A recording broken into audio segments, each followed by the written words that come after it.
पिछली क्लास में इसके अंदर डिस्कस किया था आपने।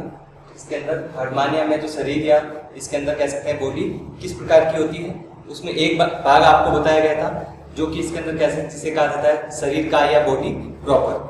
तो सेकंड पार्ट के बारे में बात करते हैं, फिर इसके अंदर बात करेंगे नेक्स्ट इसके अंदर टॉपिक टेस्ट या कवच जो इसके अंदर पाया जाता है इसके अंदर हार्डमानिया में, जिसको कि टेस्ट या ट्यूनिक कहा जाता है, वह क्या होता है, किस प्रकार के उसके अंदर लक्षण पाए जाते हैं। तो सेकंड पार्ट इसके अंदर शरीर के बारे में यदि बात करें, जंतु के शरीर की बात करें जो कि होता है फूट या जिसे कहा जाता है पैर। पैर जो होता है इसके अंदर किस प्रकार का होता है इसके अंदर जो हार्डमानिया में पाया जाएगा। तो फूट के बारे में बात करें तो इसका निर्माण होता है इसके अंदर टेस्ट या ट्यूनिक के द्वारा, कवच के द्वारा होता है निर्माण। डर्टी होता है, गंदा या जैसे कह सकते हैं मटमैला, मटमैला होता है। क्योंकि मटमैला या गंदा इसके अंदर क्यों होता है, क्योंकि इसके अंदर इससे बाहरी इसके अंदर मिट्टी के कण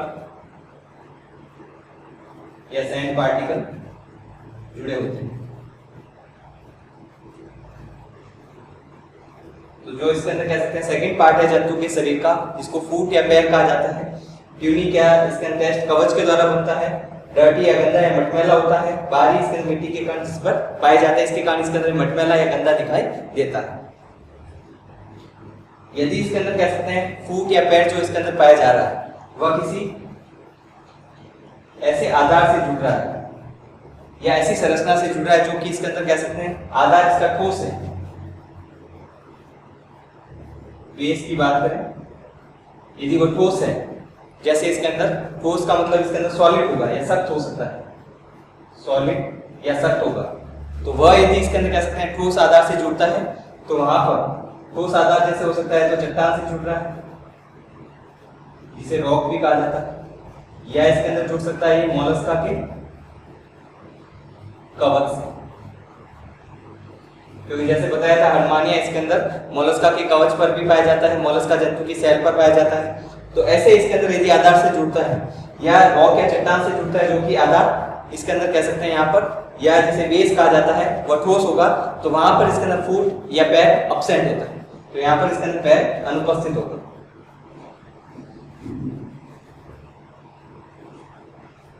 तो एक तो कंडीशन ये हो जाती है आधार यदि ठोस है तो वहां पर इसके अंदर चट्टान या इसके अंदर कह सकते हैं मोलस्का के कवच पर पाया जा रहा है तो पैर अनुपस्थित होता है। और यदि सेकंड यदि बात करें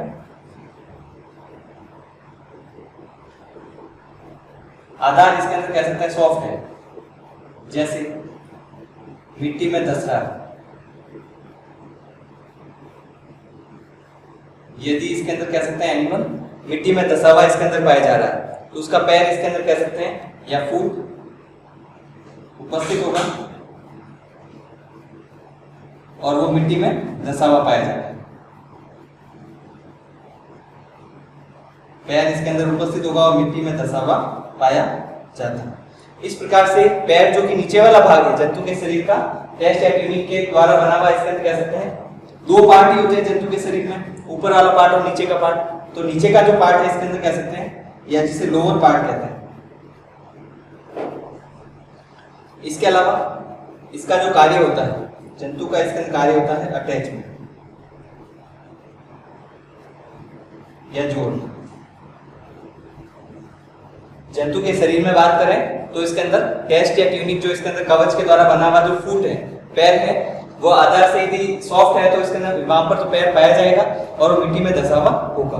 और ये जंतु को इसके अंदर कह सकते हैं नीचे वाली सतह से जोड़ने का कार्य करता है। फूट या पैर जो होता है जंतु की सतह से इसके अंदर कह सकते हैं उसको जोड़ने का कार्य करेगा, जिस भी आधार से इसके अंदर जोड़ने का कार्य करेगा। तो अटैचमेंट का कार्य इसके अंदर मुख्य रूप से पाया जाता है फूट या पैर का। इसके अलावा अटैचमेंट के अलावा भी इसके अंदर कह सकते हैं जो कार्य कर सकता है, जैसे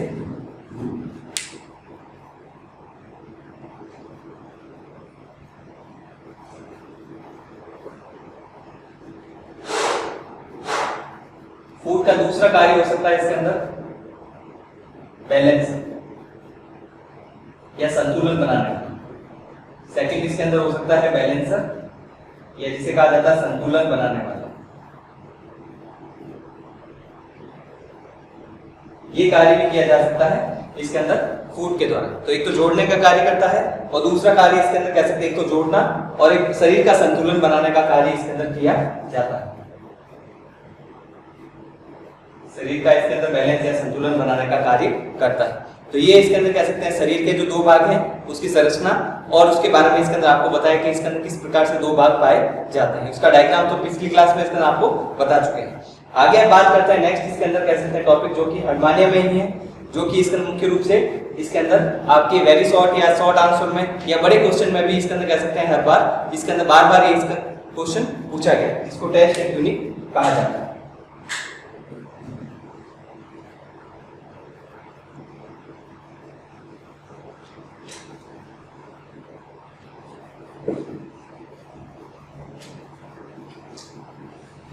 तो टेस्ट एट यूनिक कवर जो होता है इसके अंदर इसके बारे में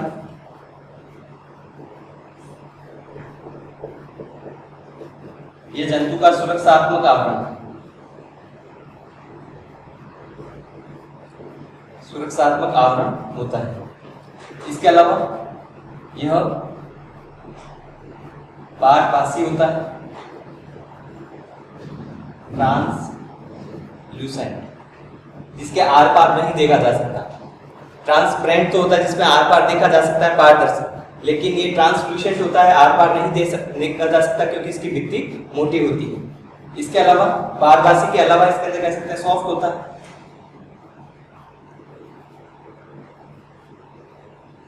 सॉफ्ट होता है।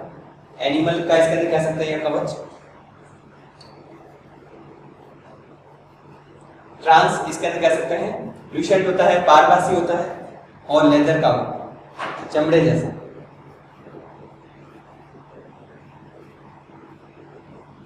लेदर जैसा इसके अंदर कह सकते हैं चमड़े का जैसे प्रकार का कवच या सुरक्षात्मक आवरण पाया जाएगा, जो कि इसके अंदर जंतु के शरीर के चारों ओर पाया जाता है। तो जंतु के शरीर के चारों ओर पाया जाने वाला जो आवरण है पारभासी होता है। इसके अलावा टेस्ट एट यूनिक के बारे में यह सहायक श्वसन अंग का कार्य करता है या जिसे कहा जाता है एसेसरी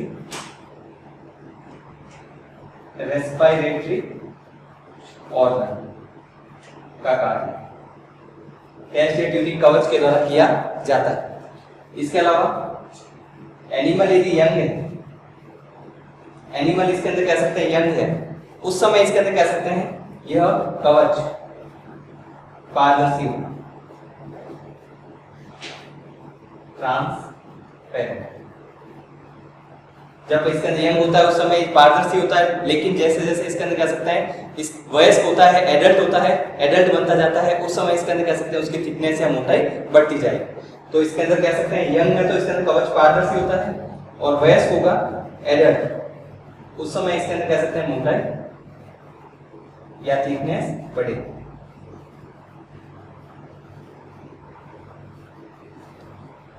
थिकनेस इसके अंदर कह सकते हैं या इसकी मोटाई कवच की बात कर रहे हैं, वह इसके अंदर कह सकते हैं एडल्ट में इंक्रीज हो जाती है। इसके कारण इसके अंदर यह वह चमड़े जैसा और ट्रांसलूसेंट या पारभासी हो जाता है।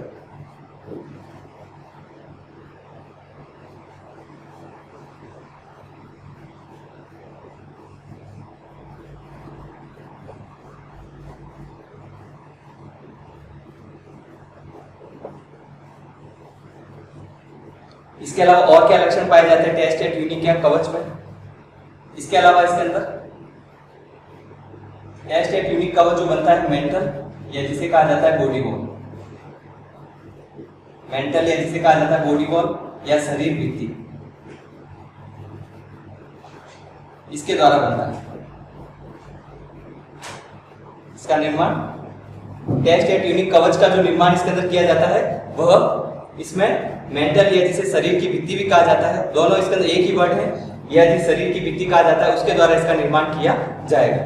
और जब भी इसके अंदर कह सकते हैं, और ये मेंटल के द्वारा जब बन रहा है तो बार बार इसके अंदर कह सकते हैं पुराना जो कवच है वो रिमूव होता रहेगा और नया कवच उसके स्थान पर आता रहता है।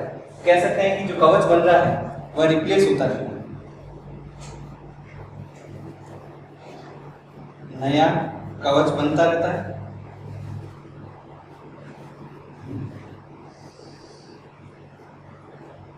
और पुराना रिमूव या हटता रहता है। तो रिप्लेस इसके अंदर कह सकते हैं, एक जो कवच इसके अंदर पाया जा रहा है वह पहले इसके अंदर कह सकते हैं जो मेंटल के द्वारा बन रहा है, ओल्ड होगा वो इसके अंदर कह सकते हैं रिमूव होगा और नया कवच उसके ऊपर बनता जाएगा, जो कि निर्माण किया जाता है मेंटल या जिसे कहा जाता है शरीर की भित्ति, इसके द्वारा इसके अंदर कह सकते हैं इसका निर्माण किया जाता है। टेस्ट या ट्यूनिक कवच जो होता है इसके अंदर इसमें 5 मुख्य भाग पाए जाते हैं। 5 भाग इसके अंदर कह सकते हैं इसमें कौन कौन से। फर्स्ट इसके अंदर बात करें इसमें जिलेटिन मैट्रिक्स, 5 भाग जो इसमें पाए जाते हैं जिलेटिन मैट्रिक्स। फर्स्ट इसके अंदर होगा जिलेटिन मैट्रिक्स। जिलेटिन मैट्रिक्स इसके अंदर क्या होता है, जैसे कि इसमें इसको नामांकित किया जाए, चित्र को पहले नामांकित कर लेते हैं जैसे, उससे और आइडिया लग जाएगा। ये होता है इसके अंदर कह सकते हैं जिलेटिन मैट्रिक्स।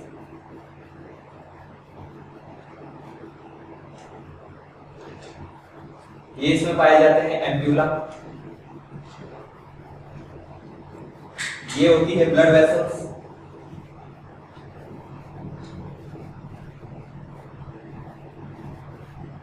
या जिसे रक्त वाहिकाएं भी कहा जाता है। इसके अलावा ये है माइक्रोस्केलर्स,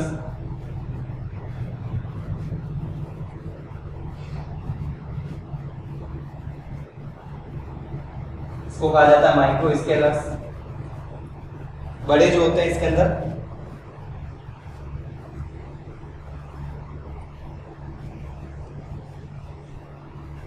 बड़े जो आकार के हैं इसके अंदर उनको कहा जाता है मेगा स्केलर्स। Mega scalars. और छोटे जो होते हैं इसके अंदर उनको कहा जाता है माइक्रो स्केलर्स। और इसके अंदर कह सकते हैं जिलेटिन मैट्रिक्स पाया जाता है, ये एम्प्यूला होता है, ये ब्लड वेसल्स होती है। इस प्रकार से इसके अंदर कह सकते हैं 5 अलग अलग भाग इसके अंदर पाए जाएंगे। तो 5 भागों से मिलकर टेस्ट या ट्यूनिक कवच का इसके अंदर निर्माण होगा। तो सबसे पहले इसके अंदर यदि बात की जाए, 5 भाग जैसे इसके अंदर आपने देखे कौन कौन से भाग में क्या क्या इसके अंदर कह सकते हैं संरचनाएं पाई जाती है, उसके बारे में पहले होता है इसके अंदर कह सकते हैं जिलेटिन मैट्रिक्स।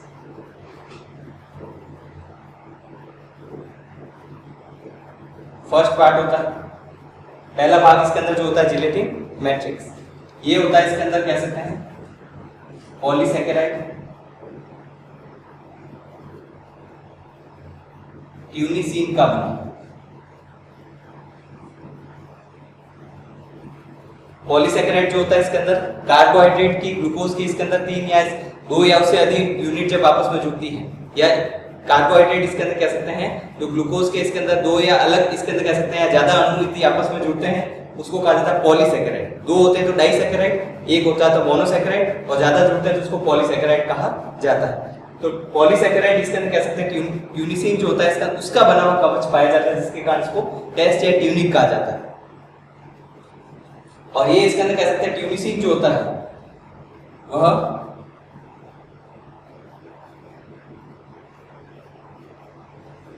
ट्यूनिसिन जो होगा इसके अंदर वह पादप की कोशिका भित्ति,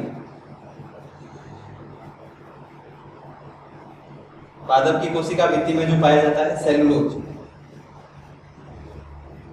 उसके समान पादप की कोशिका भित्ति में पाए जाने वाले सेलुलोज के समान होता है। तो प्लांट की इसके अंदर सेल में जिस प्रकार से सेलुलोज जो कि एक प्रकार का पॉलीसैकेराइड है, उस तरह का इसके अंदर पॉलीसैकेराइड इसके अंदर ट्यूनिसिन जो कि टेस्ट या ट्यूनिक कवच का निर्माण करता है हर्डमानिया में। तो हर्डमानिया की सेल या कवच का निर्माण ट्यूनिसिन नामक पॉलीसैकेराइड के द्वारा होता है। 1 वर्ड में या वेरी शॉर्ट आंसर में भी पूछा जा सकता है, जो कि एक प्रकार का पॉलीसैकेराइड होगा, जो कि इसके अंदर ट्यूनिसिन या जिसे पॉलीसैकेराइड भी कहा जाता है। इसके अलावा और कौन कौन से भाग होते हैं, जैसे सेकंड इसके अंदर पार्ट यदि बात करें ब्लड वेसल्स की, सेकंड बात करते हैं कार्बोसल्स।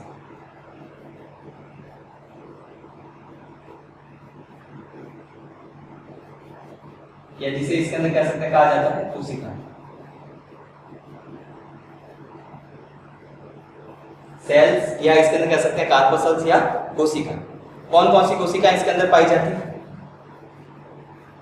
कोशिकाएं या कार्पसल जो पाई जाती है इसमें लगभग 6 से 7 प्रकार की, और ये कोशिकाएं जो बनती हैं मेसोडर्म से बनती है। इसके बारे में आपको ध्यान रखना है, मेसोडर्म से फॉर्म होती है।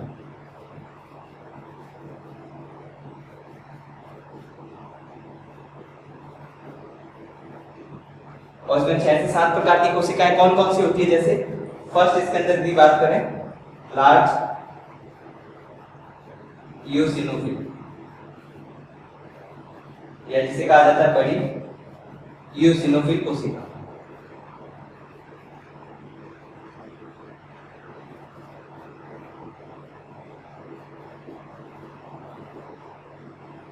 बड़ी इओसिनोफिल कोशिका, इसका आकार बड़ा होगा।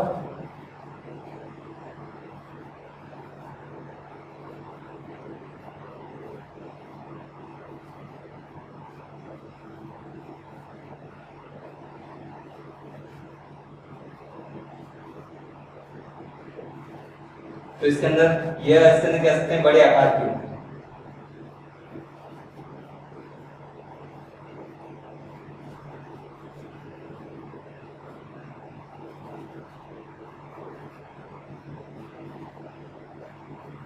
साइज में इसके अंदर कह सकते हैं यह बड़ी होती है, कह सकते हैं इसको गोलाकार होती है, लेकिन इसके अंदर कह सकते हैं ये बड़ी, साइज इसके अंदर कह सकते हैं इसकी ज्यादा होती है, इसके कारण इसको लार्ज इओसिनोफिल कहा जाता है। सेकंड जो सेल होती है,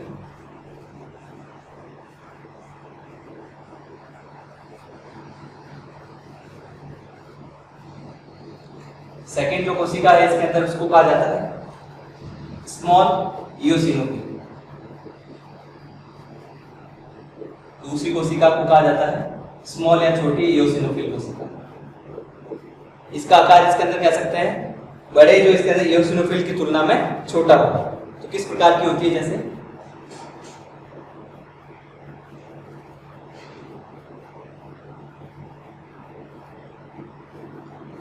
छोटे आकार की होती है, और इसमें जो केंद्रक पाया जाता है वह परिधि पर, पेरिफेरी पर पाया जाता है।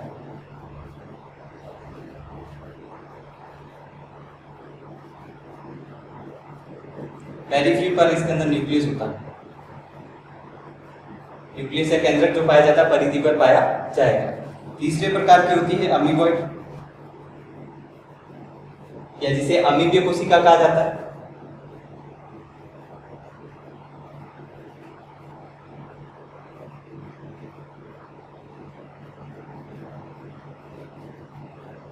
अमीबीय कोशिका है तो आकार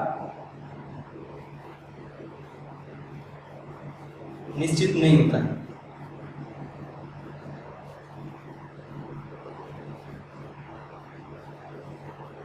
इसका शेप जो होता है इसके अंदर कह सकते हैं वह इसके अंदर निश्चित नहीं होता है या फिक्स नहीं होता है, इसके कारण को अमीबीय कोशिका कहा जाता है। तीसरे प्रकार की होगी अमीबीय कोशिका।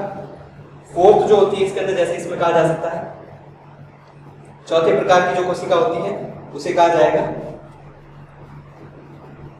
ग्रेन्युलर या कणिकामय कोशिका। ग्रेन्युलर से या जिसे कहा जाता है कणिकामय कोशिका। तो जैसे ये डायग्राम आप बना चुके हैं, इसमें इसके अंदर कह सकते हैं विभिन्न प्रकार के, एक तो जिलेटिन होगा, कोशिकाएं होगी, ब्लड वेसल्स होती है, एक्यूला पाया जाता है, या माइक्रो और मेगा स्केलर्स होते हैं जो कि इसके अंदर कंटिकाओं या स्पिक्यूल के अंतर्गत आते हैं। तो ग्रेन्युलर या इसके अंदर कह सकते हैं कणिकामय जो कोशिका होती है वो क्या होगी?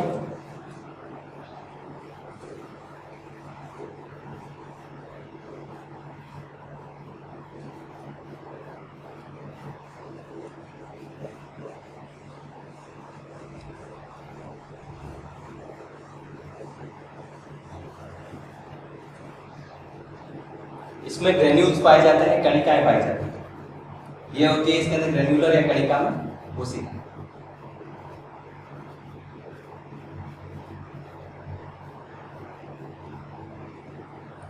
कणिकामय कोशिका इसके अंदर है जिसे ग्रेन्युलर सेल भी कहा जाता है। फिफ्थ या पांचवें प्रकार की जो कोशिका इसके अंदर पाई जाती है उसे कहा जाता है, नेक्स्ट इसके अंदर होगी जिसे कहा जाता है स्फेरिकल वैक्यूलेटो। स्फेरिकल इसके अंदर कह सकते हैं वैक्यूलेटेड सेल, या जिसे इसके अंदर कह सकते हैं गोलाकार वैक्यूल युक्त।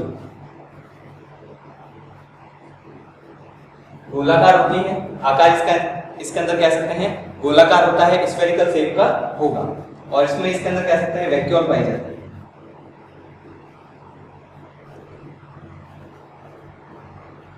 वैक्यूल उपस्थित होती है। ये पांचवें प्रकार की कोशिका हो गई जो कि इसके अंदर टेस्ट ट्यूनिक कवच के कार्पोसेल्स में पाई जाती है।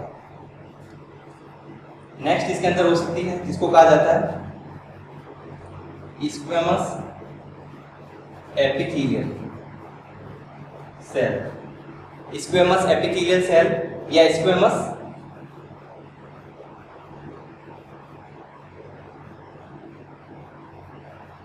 एपिथेलियल कोशिका, ये किस प्रकार की होती है?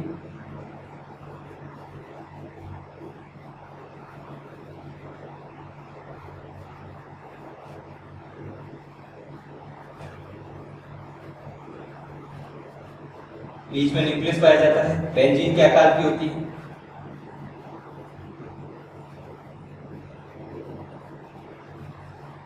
ये इसके अंदर स्क्वेमस एपिथेलियल सेल या कोशिका अंत में इसमें पाई जाती है, जिसे कहा जाता है नर्व सेल, या जिसे कहा जाता है तंत्रिका कोशिका। तंत्रिका या नर्व सेल की तरह होती है तंत्रिका कोशिका जो होती है।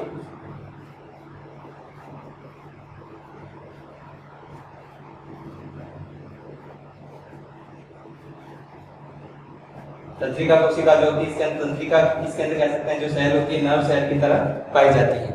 इसके अलग अलग किनारे होते हैं और एक इसके अंदर डेंड्राइट इसमें से बाहर निकलता है। नर्व सेल इसके अंदर कह सकते हैं महत्वपूर्ण है क्योंकि बाहर से कोई भी प्रकार का सिग्नल यदि कवच को देना है, टेस्ट को देना है, वह कार्य इसके अंदर कह सकते हैं तंत्रिका कोशिका के द्वारा किया जाता है। तो बाहर से कोई भी सिग्नल देना है कवच को या टेस्ट को, तो वह इसके अंदर कह सकते हैं नर्व सेल या तंत्रिका कोशिका के द्वारा किया जाता है। इसके अलावा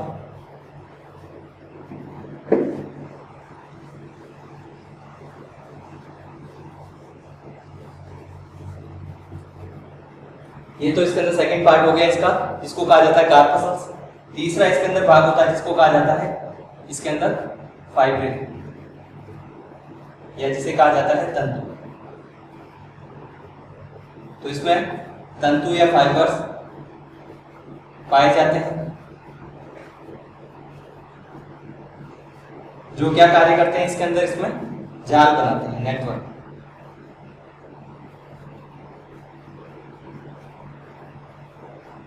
नेटवर्क या जाल इसके अंदर फॉर्म करते हैं। और ये तंतु किसके समान होते हैं? मसल्स फाइबर के या नर्व फाइबर। जो तंतु या फाइबर पाए जा रहे हैं, मसल्स है तो इसके अंदर कह सकते हैं उसमें मसल्स फाइबर होंगे, और इसके अंदर कह सकते हैं नर्व है तो उसमें नर्व फाइबर होते हैं। इनका कार्य जो होता है फाइबर्स का, इसके अंदर कह सकते हैं नेटवर्क या जाल बनाना।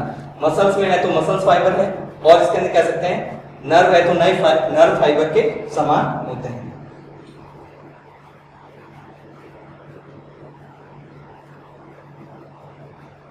इसके अलावा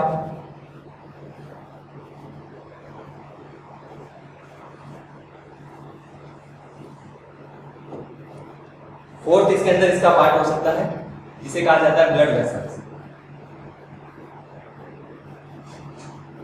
रक्त वाहिका। रक्त वाहिका जो होती है इसके अंदर इसमें ब्रांच होती है, शाखित होती है, शाखाओं में विभक्त है। जैसे डायग्राम में भी अभी देखा था कि इसके अंदर इसमें ब्लड वेसल्स जो पाई जाती है उसमें बहुत ज्यादा ब्रांचेस होती है या शाखाएं पाई जाती है। तो ब्रांचेस इसके अंदर कह सकते हैं बहुत ज्यादा पाई जाती है, शाखित होती है। किनारे पर जो फूला हुआ भाग है जिसको एम्प्यूला कहते हैं, एम्प्यूला, उसको एम्प्यूला कहा जाता है। ये एम्प्यूला जो है इसमें दो कार्य करता है। एक तो हार्डमानिया के कवच में, जैसे कि पहले भी बता चुके हैं, हार्डमानिया के टेस्ट या कवच में,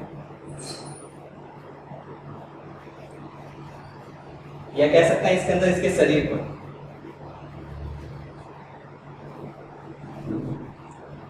लाल चकत्ते या धब्बे बनाता है।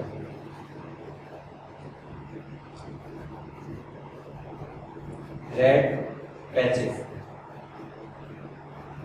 और दूसरा कार्य इसका होता है सहायक श्वसन अंग। दूसरा कार्य इसके अंदर कह सकते हैं जो कि जिसे कहा जाता है एक्सेसरी रेस्पिरेटरी ऑर्गन।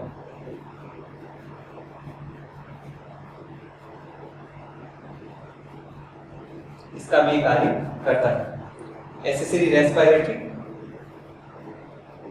ऑर्गन। तो इसमें फोर्थ जो पार्ट है इसके अंदर टेस्ट या ट्यूनिक कवच का, जिसमें ब्लड वेसल्स या रक्त वाहिकाएं आती हैं जो कि ब्रांच या शाखित होती है। किनारा जो होता है इसके अंदर कह सकते हैं वह फूला हुआ पाया जाता है। इस पार्ट को इसके अंदर कह सकते हैं ब्लड वेसल्स के। ब्लड वेसल्स का जो फूला हुआ पार्ट है, किनारे पर जो फूला हुआ ब्लड वेसल्स का पार्ट है उसको एम्प्यूला कहते हैं। सहायक श्वसन अंग का कार्य करता है एक्सेसरी रेस्पिरेटरी ऑर्गन का।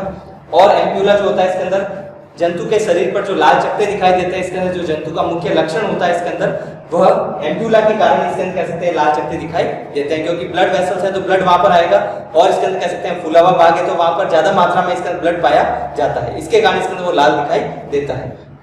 तो जैसे अभी बताया था टेस्ट या ट्यूनिक कवच के बारे में कि यह सहायक श्वसन अंग का कार्य करता है, तो टेस्ट या ट्यूनिक कवच में जो एम्प्यूला पाया जाता है वही इसके अंदर कह सकते हैं इसमें रेस्पिरेटरी ऑर्गन के लिए इसके अंदर रिस्पॉन्सिबल होगा, या सहायक इसके अंदर कह सकते हैं श्वसन अंग की भांति कार्य करता है, रेस्पिरेशन करवाता है। पांचवा या मुख्य बात जो होता है इसके अंदर कह सकते हैं उसके बारे में इसके अंदर